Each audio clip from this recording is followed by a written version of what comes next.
ফুলকপির রেসিপি তো অনেকে অনেক রকমভাবেই খেয়েছো, একবার এরকমভাবে বানিয়ে খেয়ে দেখো, বারবার খেতে ইচ্ছে হবে। সো হ্যালো এভরিওয়ান, রূপালীর রান্নাঘরে সবাইকে স্বাগত জানিয়ে শুরু করছি আজকের রেসিপি, মুগ ডাল দিয়ে ফুলকপির কারি।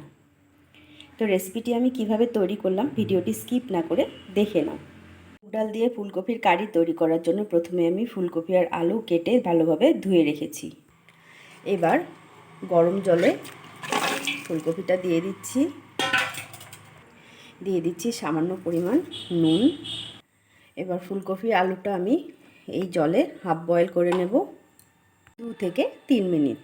ওর দিকে আরেকটা লোহার কড়াই বসিয়ে দিলাম। এবার দিয়ে দিচ্ছি গোটা ধনে, মৌরি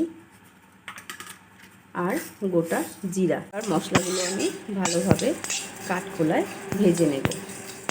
মশলাগুলো ভাজা হয়ে গেছে, এবার আমি শিলনোড়ায় নিয়ে মশলাগুলো গুঁড়ো করে নেব। মশলাগুলো শিলনোড়ায় নিয়ে নিলাম। মশলাগুলো গুঁড়ো করা হয়ে গেছে। 2 থেকে 3 মিনিট হয়ে গেছে, ফুলকপিগুলো হাফ বয়েল হয়ে গেছে। এবার আমি এগুলো নামিয়ে নেব। কড়াইটা ভালোভাবে ধুয়ে আমি আবারও গ্যাস উনুনের উপর বসিয়ে দিলাম। দিয়ে দিচ্ছি সর্ষের তেল, তেজপাতা। এবার দিয়ে দিচ্ছি গোটা জিরা আর এলাচ। এবার ফোড়নটা ভালোভাবে ভেজে দিয়ে দিচ্ছি ফুলকপি আলুটা।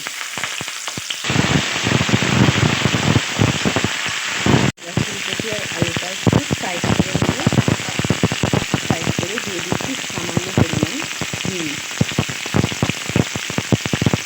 দিয়ে দিচ্ছি স্বাদ অনুযায়ী নুন।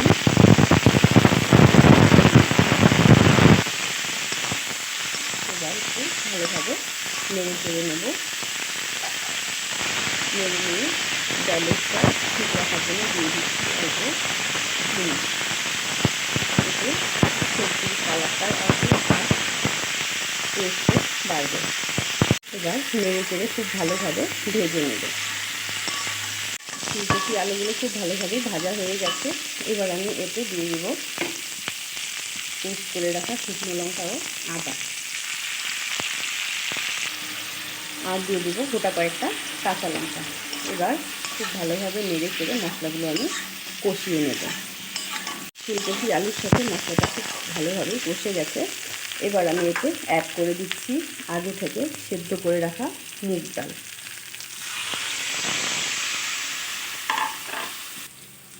দিয়ে দিচ্ছি আরও কিছুটা পরিমাণ জল। এবার একটু ভালোভাবে নেড়ে মিশিয়ে নেব। আর এর সাথে অ্যাড করে দিচ্ছি এই যে গুঁড়ো করে রাখা মশলা। এবার আরও একটু নেড়ে নেব। ফুটে গেছে, এবার আমি এতে অ্যাড করে দিচ্ছি খানিকটা পরিমাণ কাসুরি মেথি। এবার আরও কিছুক্ষণ আমি নেড়ে চেড়ে ওয়েট করব। রেসিপিটি প্রায় হয়েই গেছে। এবার আমি এতে দিয়ে দিচ্ছি 1 চামচ পরিমাণ ঘি, কুচি করে রাখা ধনেপাতা আর সামান্য পরিমাণ গুঁড়ো গরম মশলা। এবার আমি ভালোভাবে নেড়ে চেড়ে নামিয়ে সার্ভ করে নেব মুগ ডাল দিয়ে ফুলকপির কারি। তো ফ্রেন্ডস, তোমরা কে কোথা থেকে আমার এই রেসিপি দেখছো অবশ্যই জানাবে। আর রেসিপিটা যদি ভালো লাগে বাড়িতে একবার ট্রাই করার অনুরোধ রইল। তো ফ্রেন্ডস, আজকের রেসিপি মুগ ডাল দিয়ে ফুলকপির কারি দেখো তৈরি হয়ে গেছে, আমি সার্ভ করে নিয়েছি। রেসিপিটি তোমাদের কেমন লাগলো অবশ্যই জানাবে। আর ভালো লাগলে লাইক, কমেন্ট, শেয়ার করে অন্যদেরকেও দেখার সুযোগ করে দেবে। আর এরকম নিত্য নতুন রান্নার রেসিপি দেখতে চাইলে আমার চ্যানেলটিকে সাবস্ক্রাইব ও ফলো করে দিও। আজকের মতো এই পর্যন্তই। নেক্সট কোনো দিন অন্য কোনো রেসিপি নিয়ে তোমাদের সামনে হাজির হব। সবাই সুস্থ থেকো, ভালো থেকো। নমস্কার।